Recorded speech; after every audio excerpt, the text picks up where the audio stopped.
1947 সালে যখন ভারতবর্ষ ভেঙে পাকিস্তানের জন্ম হলো, তখন এটি পাকিস্তানে গিয়ে পিপিসি অর্থাৎ পাকিস্তান পেনাল কোড হিসেবে পরিচিতি পেল এবং কার্যকর হওয়া শুরু হলো। তাহলে এখন সবার মনেই প্রশ্ন আসতেছে যে বাংলাদেশে কিভাবে আসলো? 1947 সালেও তো বাংলাদেশের জন্ম হয় নাই।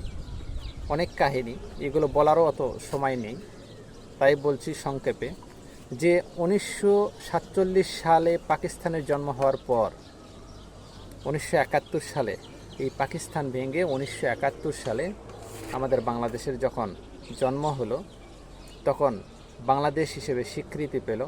এই দেশেও এই আইনটা কার্যকর করার জন্য রাষ্ট্রপতির 48 নং অধ্যাদেশ হিসেবে 1972 সালে 22শে মে বাংলাদেশে কার্যকর হওয়া শুরু হলো এই আইন।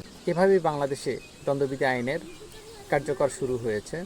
তবে এটার যেহেতু উৎপত্তি সর্বপ্রথম 1860 সন, এই জন্যে এখন পর্যন্ত এটা 1860 সনের আইন হিসেবেই ব্যবহার হচ্ছে এবং এটা ভবিষ্যতেও হবে।